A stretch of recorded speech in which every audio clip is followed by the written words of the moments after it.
Well, welcome to your Phil Steele Plus tour for week 14, the first week of December.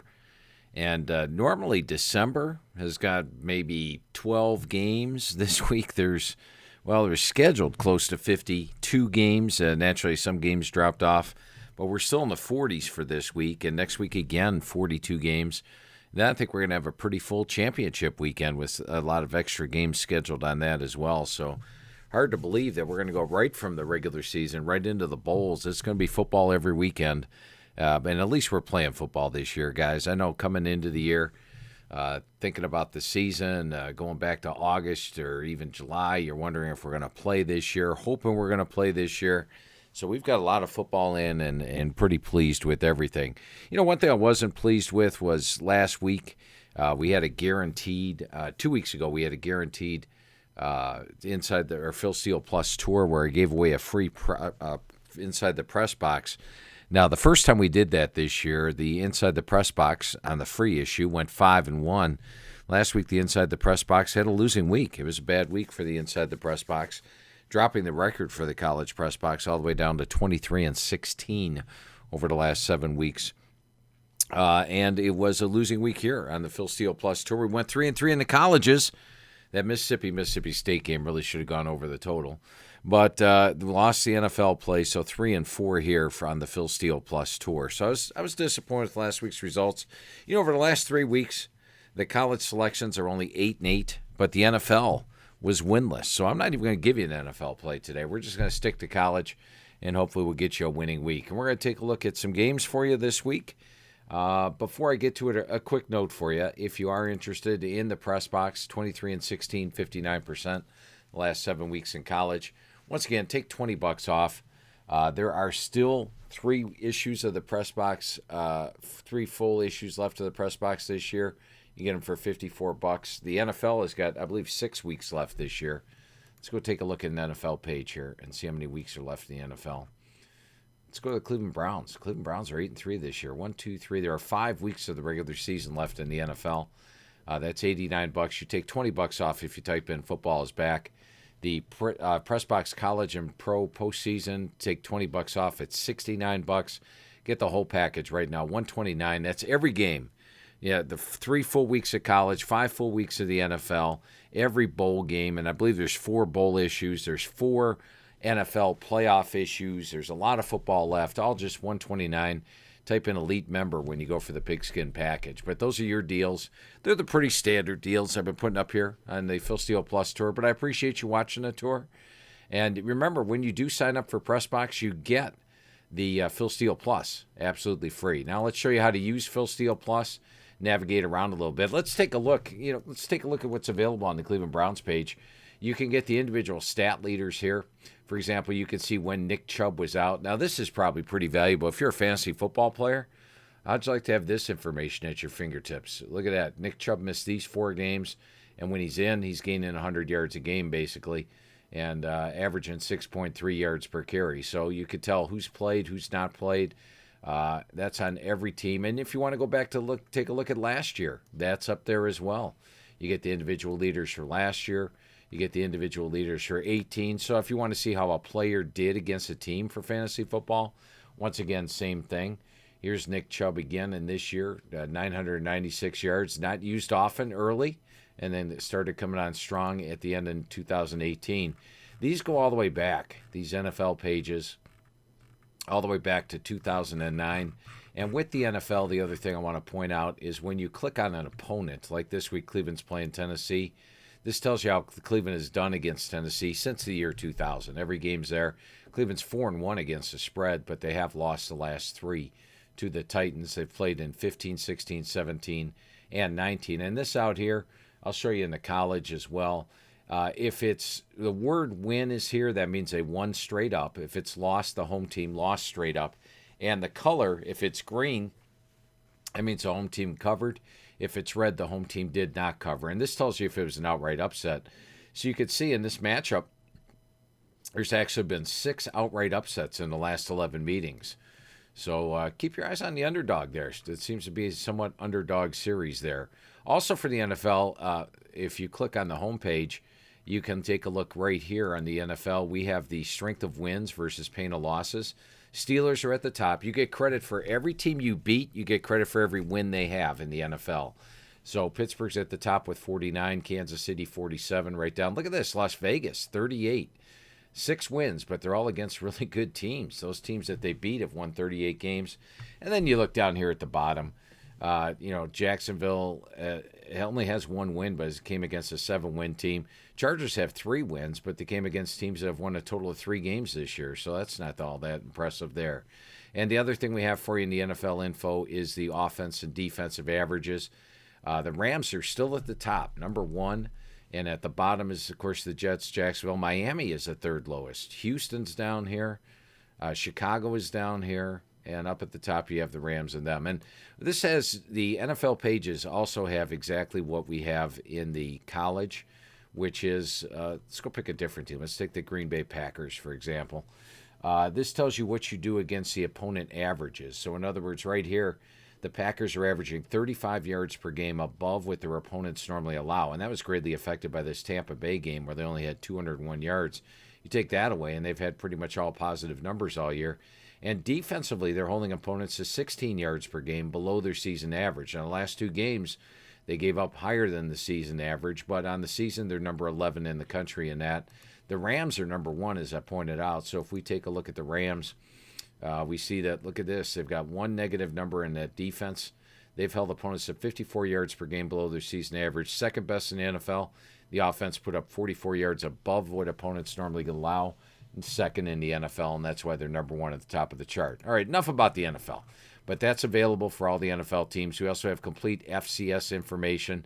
I will be talking to you about FCS in the spring. When they are playing football, you're going to be scrambling for FCS information. Guess what? We've got it right here on Phil Steele Plus. You take a look at a team like North Dakota State, your champions. You can go back and look at North Dakota State every single year since 2010, individual stats.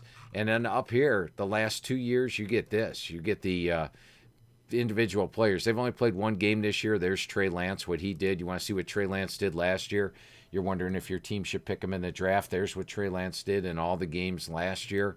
And we even go back to 18. So all this information on the FCS as well. But we're talking we're talking FBS today. So let's head to that.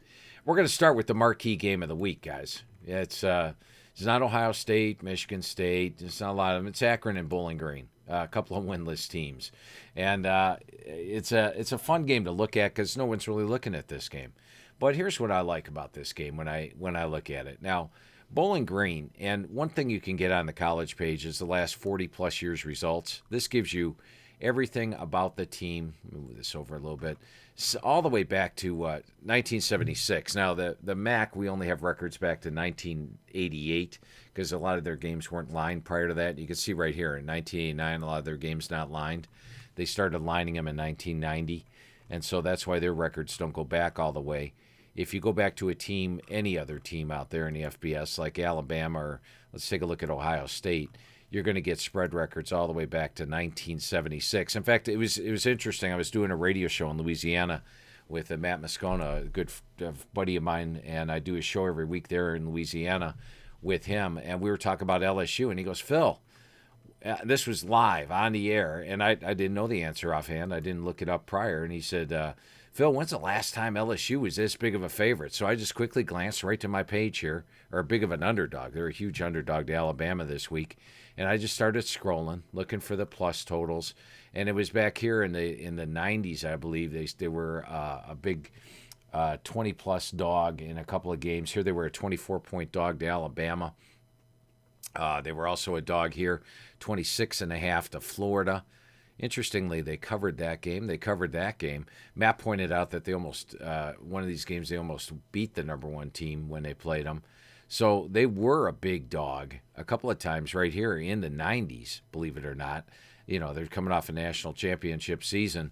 So, but you have that at your fingertips. And also when you're looking at these, we started charting halftimes on every game in 2003. So you got halftime scores date back to 2003. You got over-unders, which if you're too young to remember, They did not have over-unders in 1996, okay? It wasn't even a thing. They started putting them on TV games in 1999, and then here they started putting them on every game. And we capture every number on every game, so there's all your totals since 2003, and that's why these look a little bit different than it does up here, because there wasn't totals information, and we didn't chart halftimes back then. So, but it also gives you here who the head coach has been each year. Look at this. Here's your Nick Saban years: 8 and 4, 10 and 3, 8 and 5, 13 and 1. I think they won a national title that year. Let's take a look at 2003 and see if they did. Here's 2003 Sugar Bowl. They were number 2. They beat Oklahoma number 3. They were +7. They won the game 21-14. So that's all there at your fingertips on every single team. But let's talk about this Akron Bowling Green game. So we're going back to Bowling Green. The one thing that they've done is when they hired Scott Loeffler, they told him, you know what, we're going to give you time to build. So he's under no pressure to win now, which is beautiful. That means he can play a lot of freshmen, build for the future. They want him to build like Dave Clawson did. Now, Clawson here, you see, had a 2-10 year. Then he had a 5-7 year. Then he built it to 8-5. Then in 2013, they went 10-4. And here, the MAC title game they got to. They played Northern Illinois. It didn't fare well there, but they got to the MAC title game 2 straight years. That's what the Bowling Green wants out of Scott Loeffler.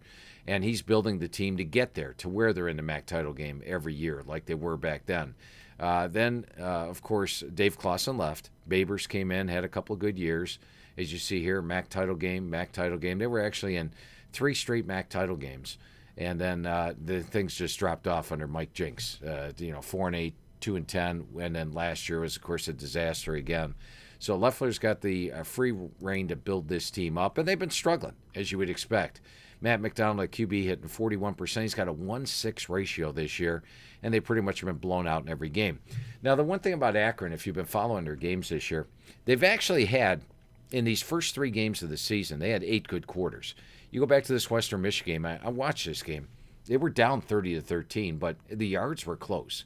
They actually played Western pretty good in the first half. Now, they didn't play as well in the second half.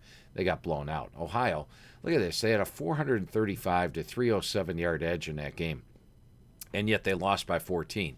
That's a good Ohio team. They were a massive underdog. They outgained Ohio by 128 yards. They had a 20-15 first down advantage.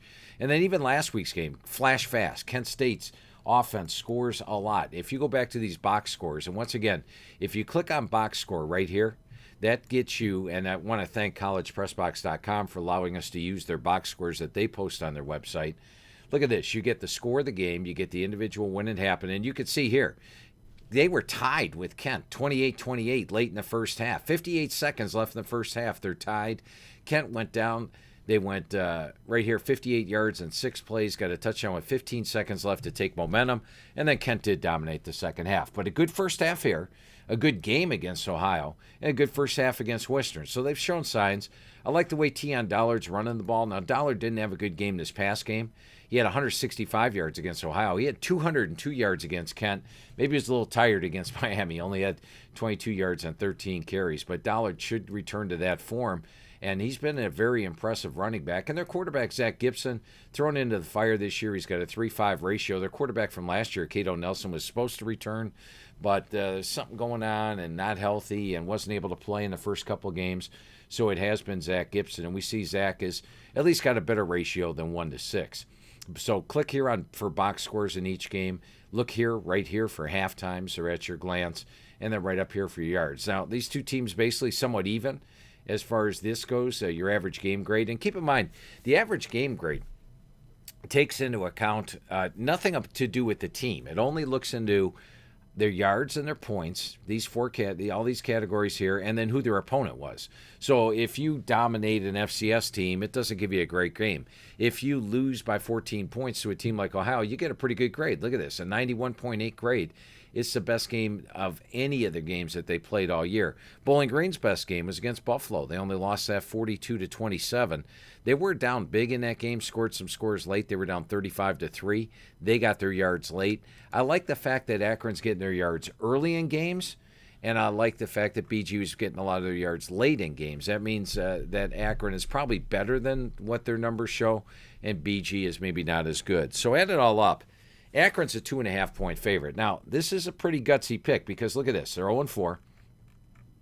They didn't win a game last year, and they lost these. So that's 5 in a row.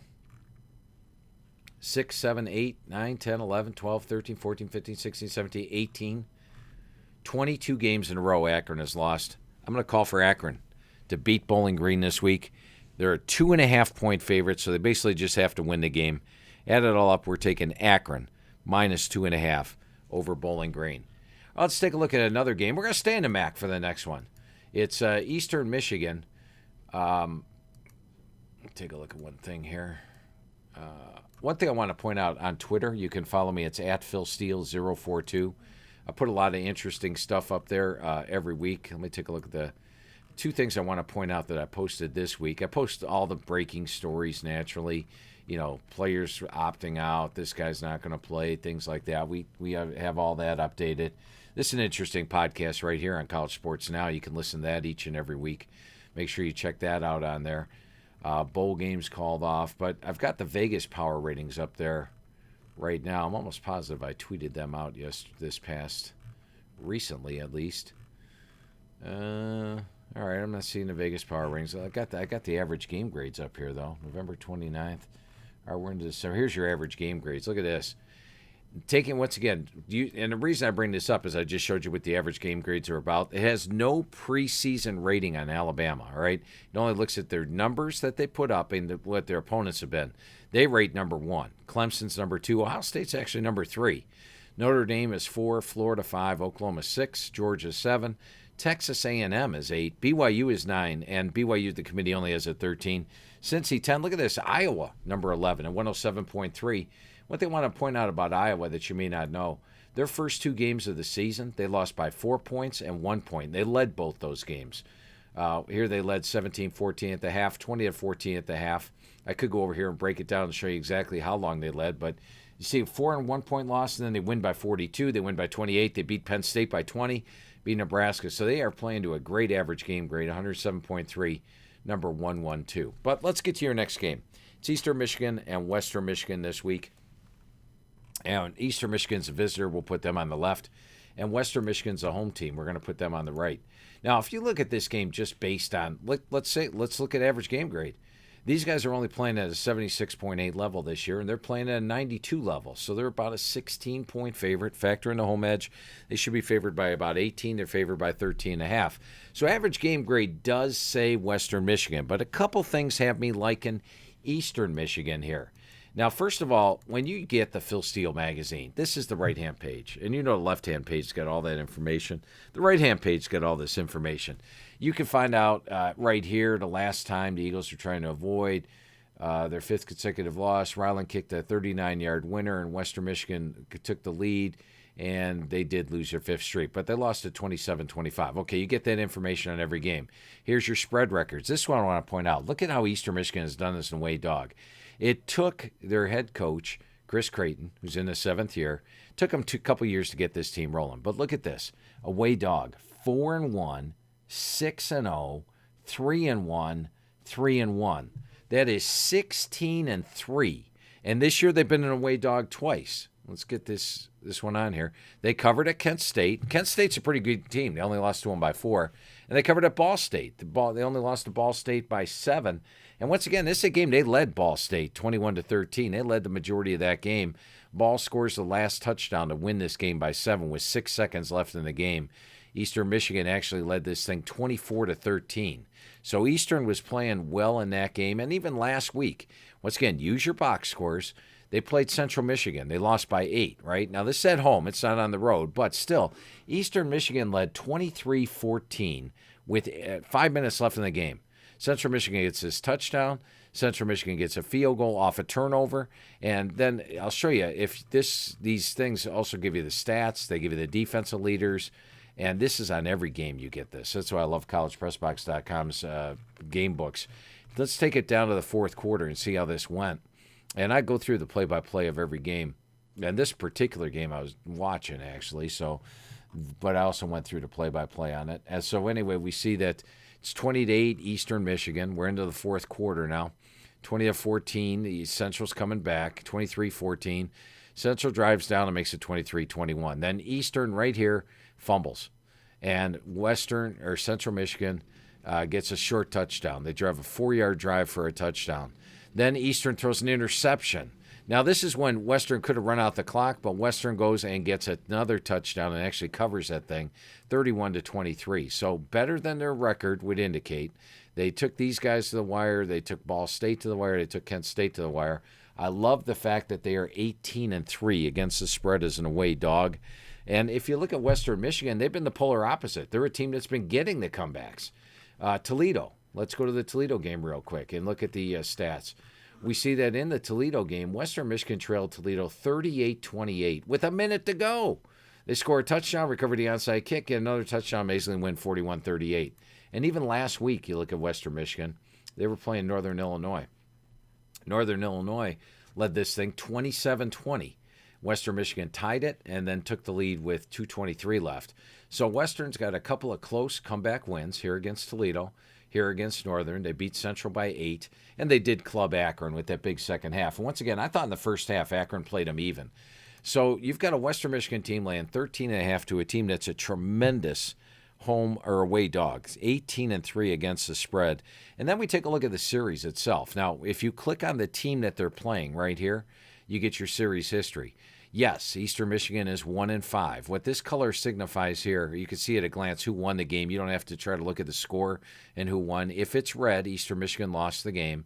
They did win last year. They beat Western 34-27, but they're 1-5. But this is the one you're looking at. Now, I mentioned that it took Creighton a couple years to get rolling.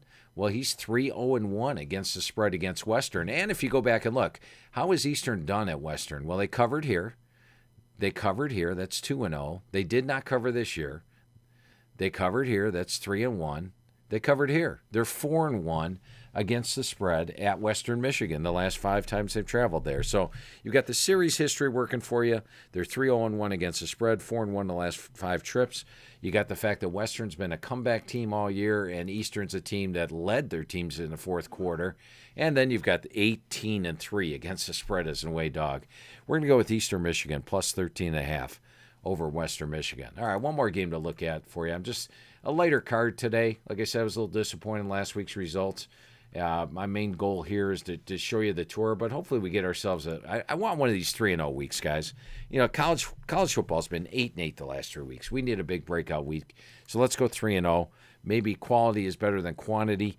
And we'll go with Tulane against Memphis. And Memphis is a team that made me very happy last year. Nobody picked Memphis to be in a January 1st bowl game last year. And I mean nobody, except me. I had Memphis in a January 1 bowl game last year. I had to sweat out a couple other games. I mean, they've opened up 5-0, but I sweated out this Temple game. That was a down-to-the-wire game. They won by 2. Then both these Cincinnati games I sweated out. And the reason, I'm not a Memphis fan, but if I pick a team higher in my magazine or else, I'm going to root for them because I want the magazine to do well. And so anyway, the Cincinnati game was close. They won by 10 at home. And the next week, close again, but they won by 5 at home. And guess what? Memphis got to the January 1 bowl game and actually played Penn State closer than that final score would indicate. You know, we could take a look at a box score on that game. Penn State scored last to make it 53-39. It was a 45-39 game with halfway through. And Memphis actually had the ball once, down by 6 in this game in the fourth quarter. So Memphis was very good to me last year. But it's another year. And Memphis, off of last year, has not been as productive. In fact, they're just 1-6 against the spread in American Conference games. Now, Tulane's a team that's had great starts the last couple years. Look at this. They started, or this last year in 2019, they started out 5-1, and then had a rather rough finish to the year. Well, this year their goal was not to finish strong. Well, they started out a little slow, 2-4. This is a good game here, a 3-point loss to SMU. A good game here against UCF, only lost by 17. And then they picked up 3 wins. Last week they played Tulsa. We'll see if that one's up there. It is. We're going to see that Tulane actually led this thing 21-14, 14-0. Tulane was up most of the game. Tulsa came back, tied it with on the last play of the game. Hail Mary pass, 37 seconds left. Tulane had Tulsa beat 21-14 right here. And Tulsa gets its 37-yard Hail Mary touchdown pass on the last play of the game to force overtime. And in overtime, Tulsa won on a 96-yard interception return for a touchdown. So Tulane very well could be on a 4-game win streak. Now, couple things I want to point out here is how Tulane's been doing as a home favorite in the American Conference. They covered here against East Carolina. They covered here against Temple. They were an underdog against SMU. I believe they were an underdog against Navy in that early ones. But they're 5-1 as a home favorite in the American Conference. So they do well. Memphis, as I mentioned, is 1-5 against the spread versus the AAC. Tulane's on a great run. They're on a 6-1-1 against the spread run. And let's take a look and hone in on how the teams are doing the last 4 weeks. The last 4 weeks, and here's the thing. You've got your numbers up here, and here's your season totals. Here's your averages for the year. Here's how the team does at home. As you can see, they're a better home team. They're plus 44 yards per game at home, minus 92 yards per game on the road. Look at Memphis. They're plus 105 yards at home. They're minus 66 yards on the road. So you have a good home team against a team that struggles on the road. Memphis wins at home by 14 points per game. They lose on the road by 13 points per game. But here's the one I really like. The last 4 weeks. Oh, and one more thing. Let's look at the last 4 weeks. Last 4 weeks, Memphis, just playing here, Cincinnati, USF, Austin, and Navy, is playing to an average game grade of 88.1. That's not overwhelming. Meanwhile, Tulane, the last 4 weeks, is playing to an average game grade of 102.4. So if you're looking at the last 4 weeks, Tulane should be a 14-point favorite in this game. Plus, you add in the home field edge. Let's add in 2 because it's a COVID year. So let's make them a 16-point favorite. Tulane's minus 1.5. So you have a team that's in good current form against a team that's struggled all year, a team that's been dynamite against the spread, against one side, a team that's an outstanding home team against a team that's really struggled on the road this year. Add it all up. We're going to take Tulane minus 1.5 over Memphis. All right, let's get ourselves a winning week with the Phil Steele Plus. I do want to remind you, Phil Steele Plus for the rest of the year, just $49. You have all this information at your fingertips through the Super Bowl. Just go to the store at philsteele.com. Come down here and hit Phil Steele Plus. It's $49. You can do this to every single game, line the two teams up side by side, and go all the way through the Super Bowl, for crying out loud, and get Phil Steele Plus for just $49, or you get it free when you sign up to Inside the Press Box. All right, have yourself a great weekend. I'll be back with you next week with more free selections for you, and thank you for taking the Phil Steele Plus tour.